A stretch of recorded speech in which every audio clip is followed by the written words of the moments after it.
주 예수 그리스도로부터 은혜와 평강이 함께 하시기를 축원합니다. 오늘은 누가복음 5장 1절로 11절 말씀을 봉독하겠습니다. 무리가 몰려와서 하나님의 말씀을 들을새 예수는 게네사렛 호숫가에서 서서 호숫가에 배 두 척이 있는 것을 보시니 어부들은 배에서 나와서 그물을 씻는지라. 예수께서 한 배에 오르시니 그 배는 시몬의 배라. 육지에서 조금 떼기를 총하시고 앉으사 배에서 무리를 가르치시더니 말씀을 마치시고 시몬에게 이르시되 깊은 데로 가서 그물을 내려 고기를 잡으라. 시몬이 대답하여 이르되 선생님, 우리들이 밤이 새도록 수고하였으되 잡은 것이 없지만은 말씀에 의지하여 내가 그물을 내리리이다 하고 그렇게 하니 고기를 잡은 것이 심히 많아 그물이 찢어지는지라.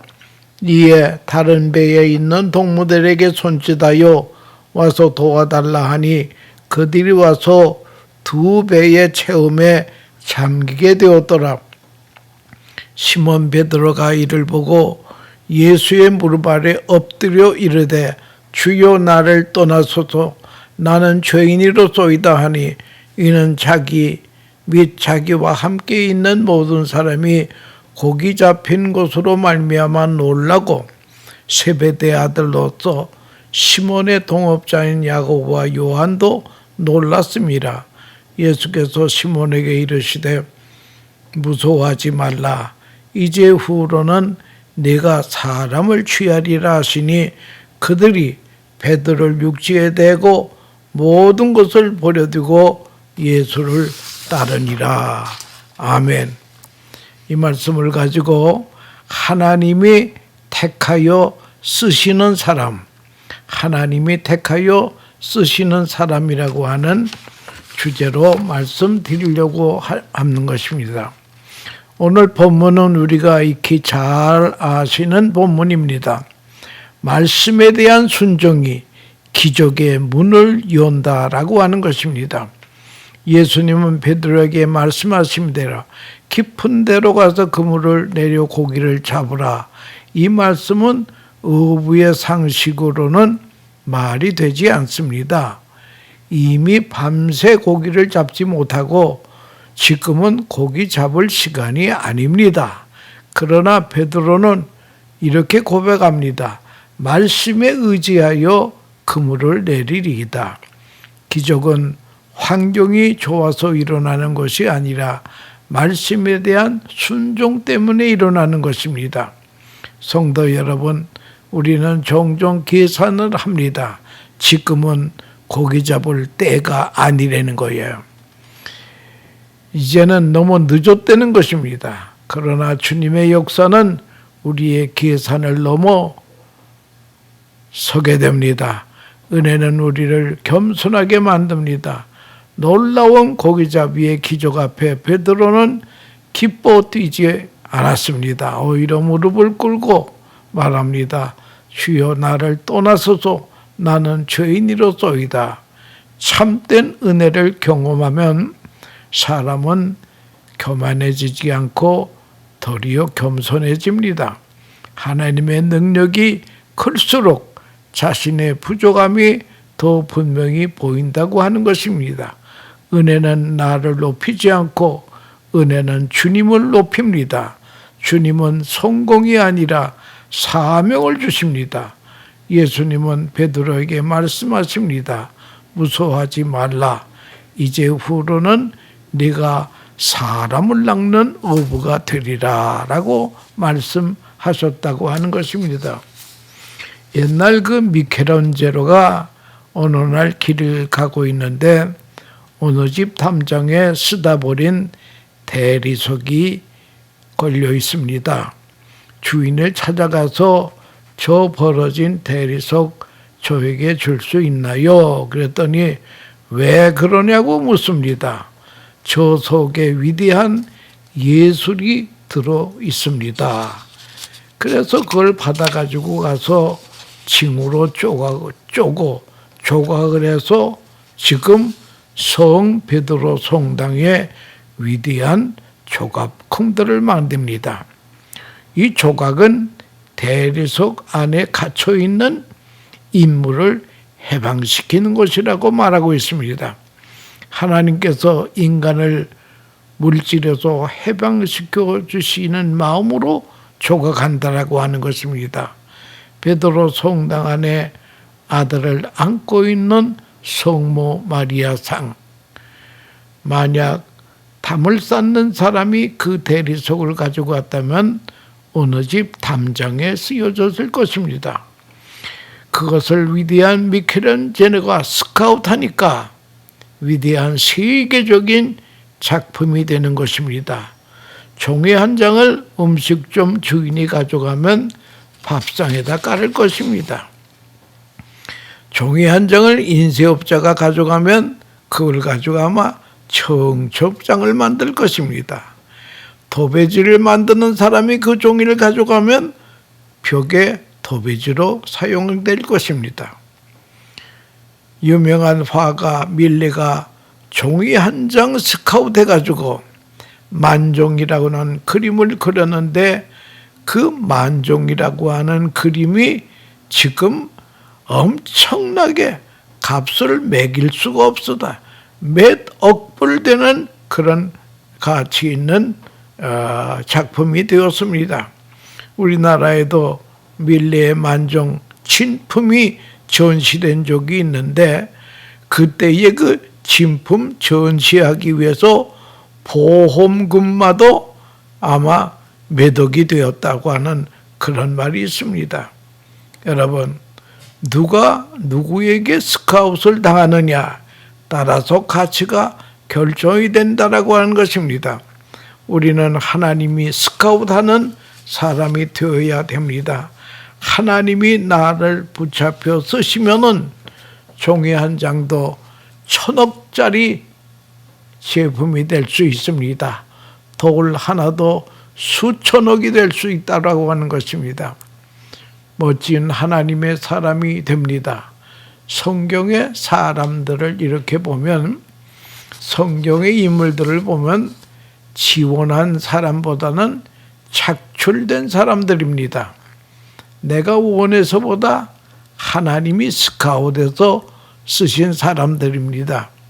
구약에서 제일 일 많이 한 모세, 신약에서 제일 일 많이 한 바울, 또 수제자 베드로, 이런 사람의 공통점이 무엇인가 하면 이 사람들은 다 하나님으로부터 스카웃을 당했다고 하는 것입니다. 모세가 다 한 번도 이스라엘의 지도자가 되게 해달라고 기도해 본 적이 없습니다. 도리어 너 지도자 되라고 할 때에 못하겠다고 4번이나 거절한 사람이 올시다. 이 사람을 하나님의 스카웃하십니다. 바울도 하나님 나 이방에 가서 복음을 전하게 해주세요. 한 번도 기도한 적이 없습니다. 도리어 교회를 핍박하던 사람이었습니다. 다메섹 도창에서 부활하신 그리스도를 만나 이방인의 사도로 스카웃이 되었다고 하는 것입니다. 베드로도 갈릴리 바다에서 고기 잡아 생계를 유지하던 사람입니다. 단 한 번도 나 예수님의 제자가 되었으면 원한 적도 없습니다. 갈릴리 바다는 헐몬산에서 눈이 녹아서 물이 흘러 내려오는 것이기 때문에 물이 찹니다. 그리고 막습니다. 그래서 밤에 나가서 고기를 잡아야지 낮에는 맑기 때문에 고기가 사람이 오면 다 도망을 갑니다. 가장자내린 물이 따뜻하지만 가운데는 물이 찹니다. 찬 곳에는 고기가 없습니다. 그래서 고기를 잡으려면은 밤에 그리고 가장자리에서 잡아야 됩니다. 그런데 베드로가 밤새 그물을 던졌지만 유능한 어부가 고기 한 마리도 못 잡았습니다. 그물을 씻는 베드로에게 내가 네 배를 좀 빌려 탔으니까 그 대가로 그랬었는지는 모르지만 예수님께서 베드로에게 깊은 데 가서 그물을 던져 고기를 잡으라고 합니다. 웬만한 사람 같으면 듣자 하니 당신은 목수 출신인 것 같은데 왜 어부인 나에게 고기 잡는 것을 참견합니까? 깊은 데는 고기가 없습니다. 아침에는 고기 잡을 때가 아닙니다. 그런데 베드로는 밤새 고기 못 잡았지만 가장 중요한 말씀이 말씀에 의지하여 그물을 내리리이다. 순종했습니다. 그랬더니 그물이 찢어질 정도로 고기가 많이 잡히지 않았습니까?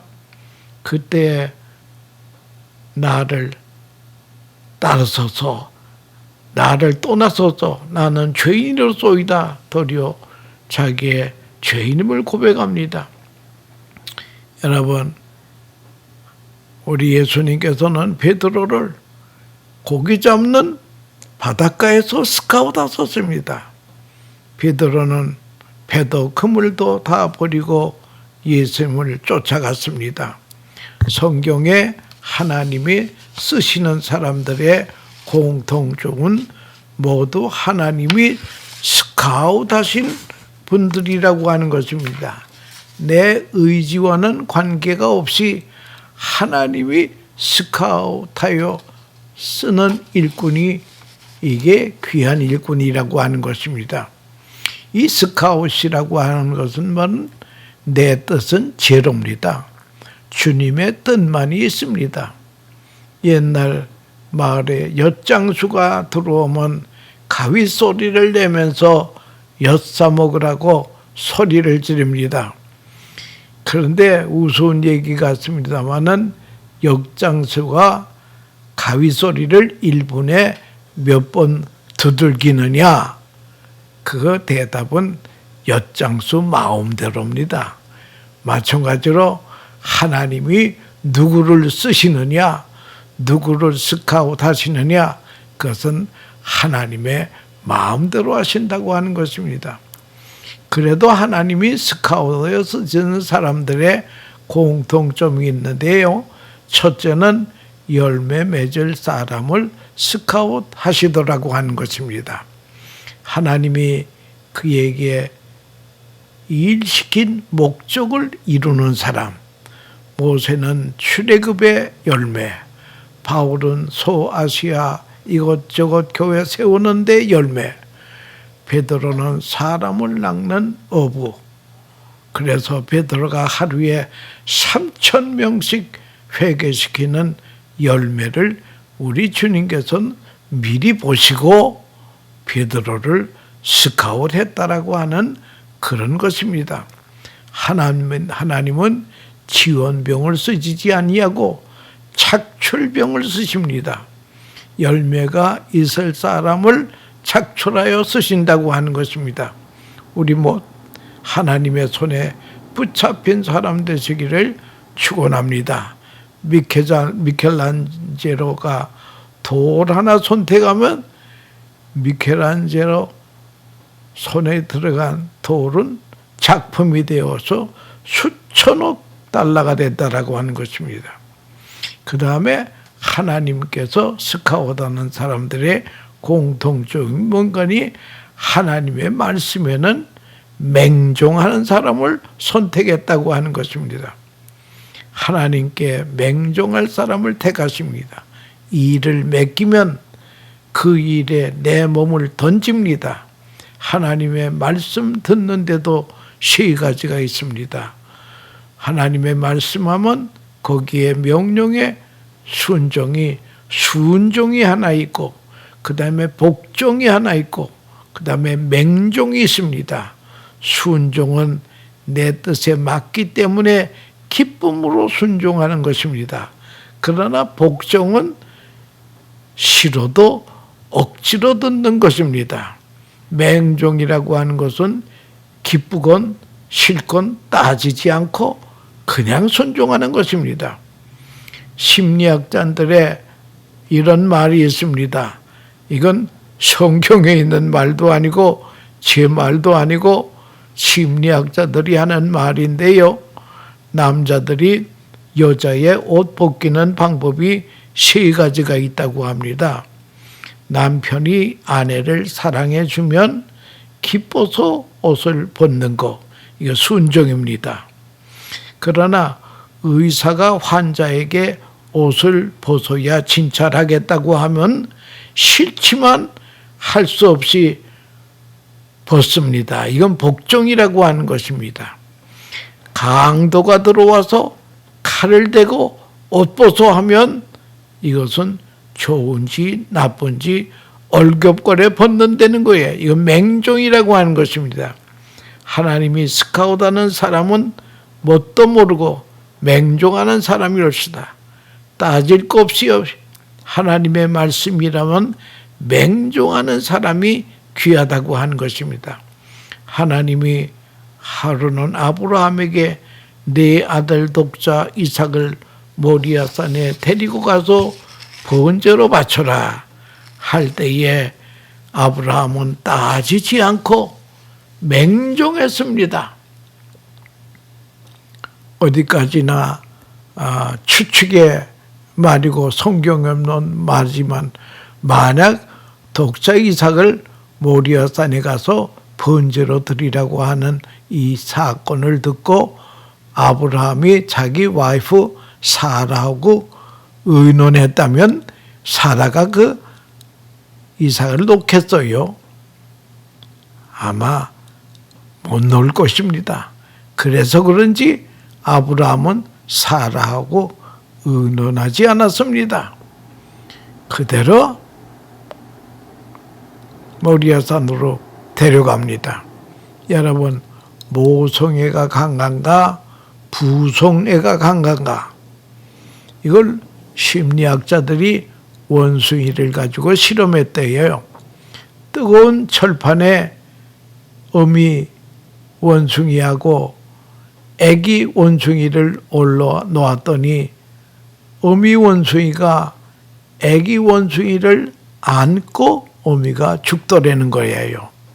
그러나 또 한편 애비 원숭이하고 애기 원숭이하고 실험을 했더니 철판이 뜨거우니까 애기 원숭이를 깔고 애미 원숭이는 살더라는 것입니다.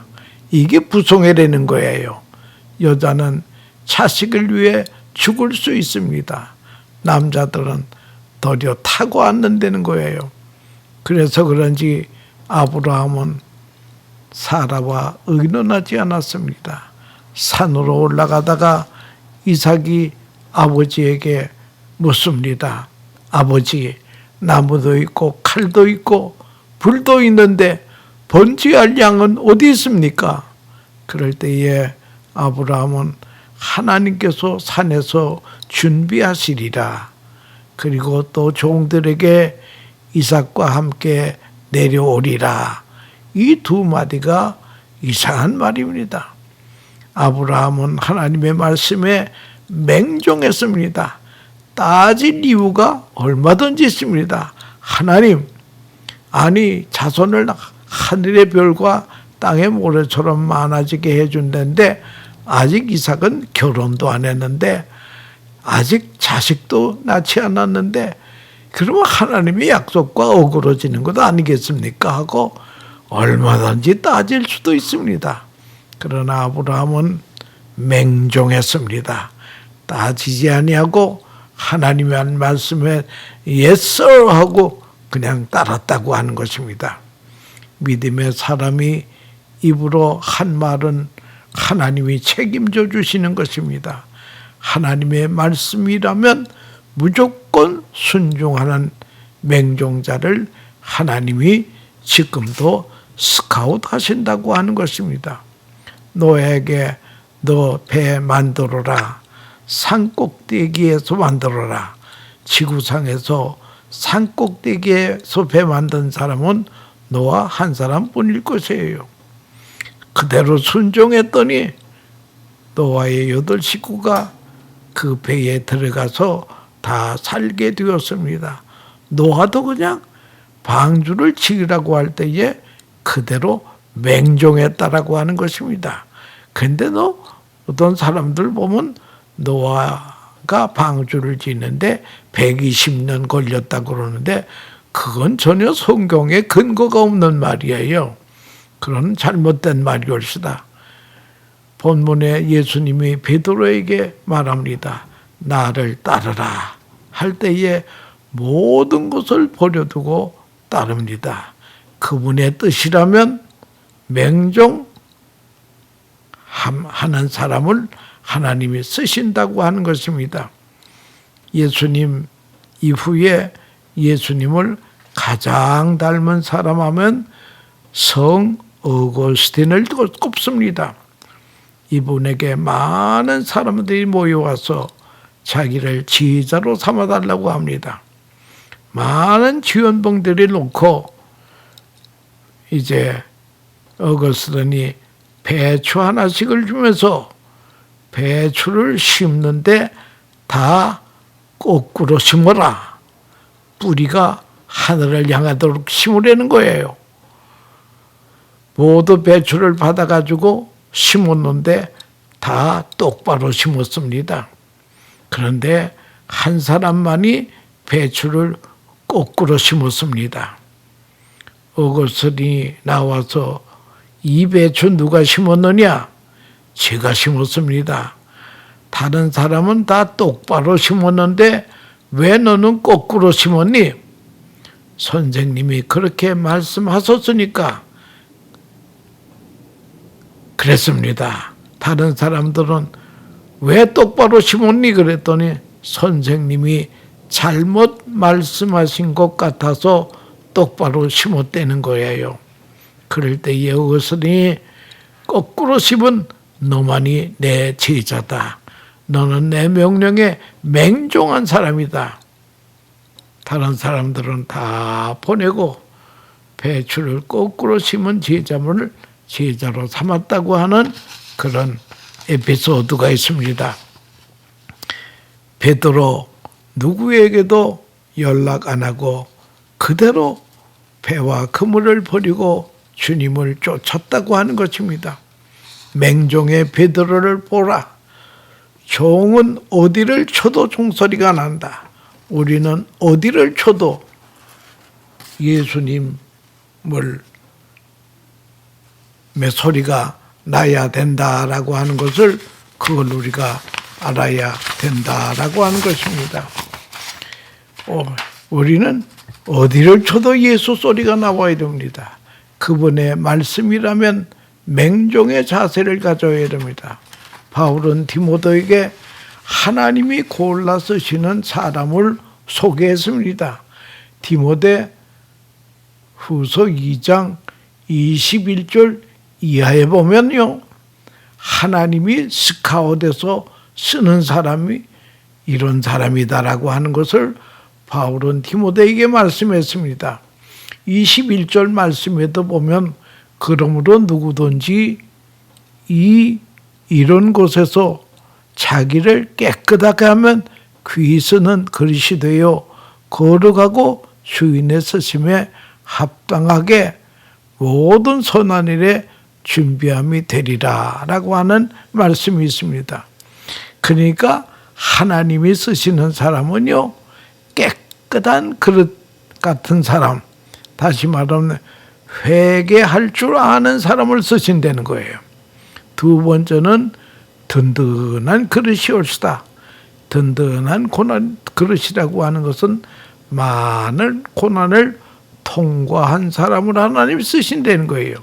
세 번째는 큰 그릇을 쓰신다. 큰 그릇이라고 하는 것은 수용성이 있고 큰 비전의 사람, 네 입을 넓게 열라 내가 채우리라고 한 말씀대로 크게 입을 열릴 줄 아는 사람이 큰 그릇이라고 하는 것을 말하고 있습니다. 옛날 루마니아가 공상화가 될 때에 러시아가 쳐들어와서 목사, 장로, 교인들을 다 잡아다 죽였습니다. 그러나 예수 믿던 사람도 안 믿겠다고 하면 살려주었습니다. 그때에 유명한 목사님이 범블란트입니다. 이분은 민족의 지도자였습니다. 이분을 죽이면 폭동이 일어날 것 같아서 시베리아로 데려가서 18년 동안 감옥 생활을 합니다. 그러나 범블란트 목사님은 거기 가서도 신앙을 굳건히 지킵니다.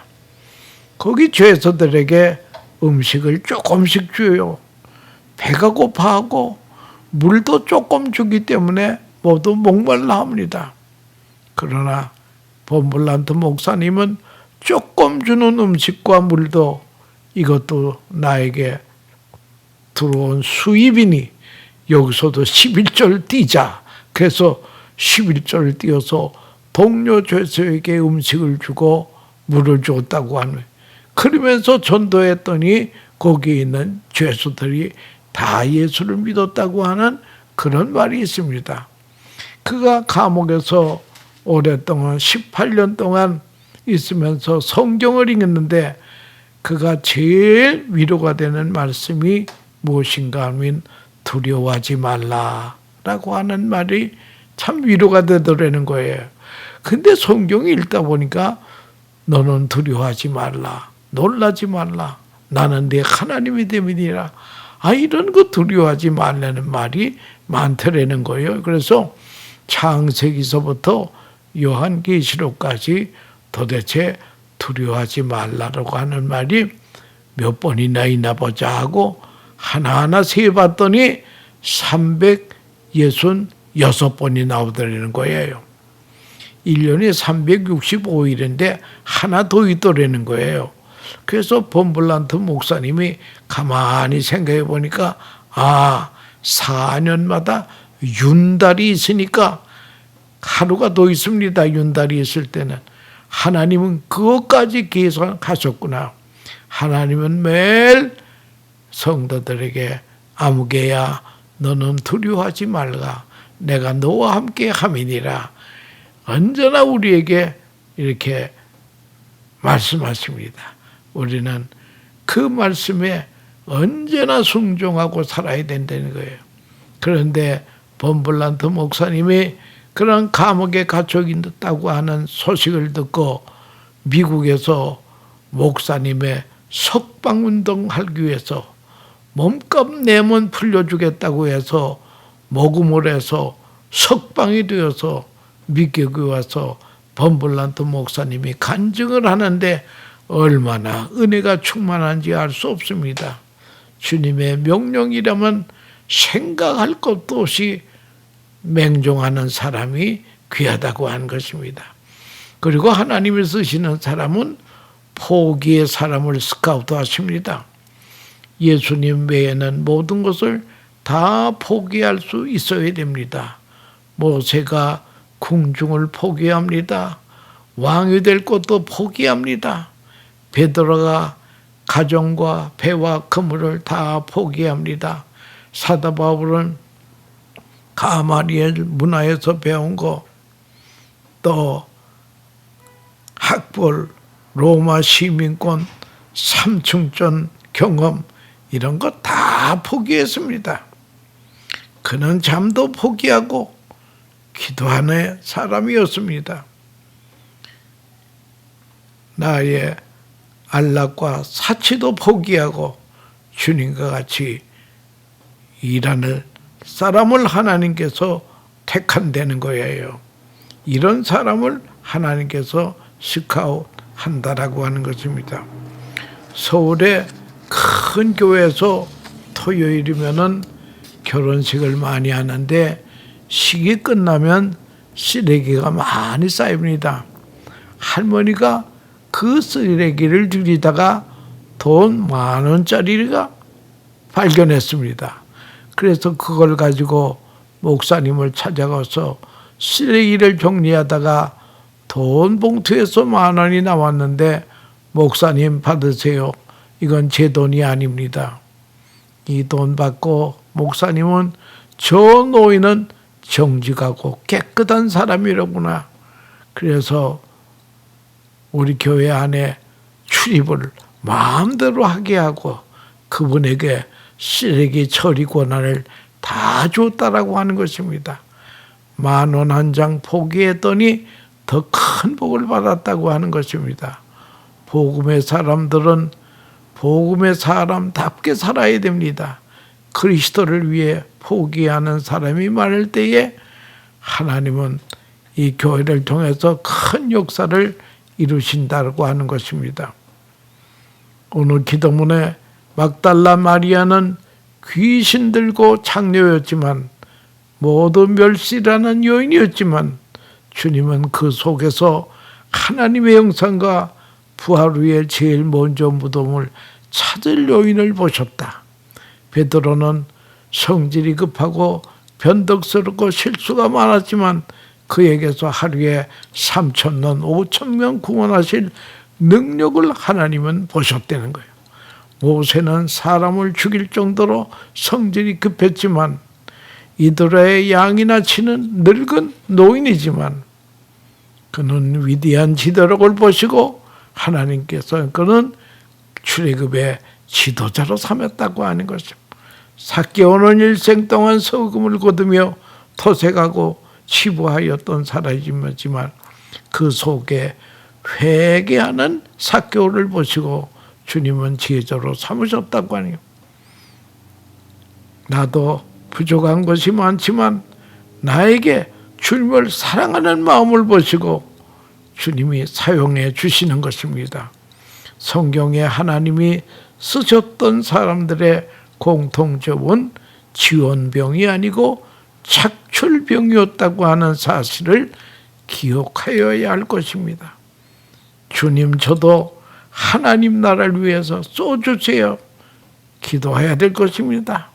돌 하나도 미켈란젤로에게 스카웃이 되면 수천 달러의 작품이 되는 것입니다.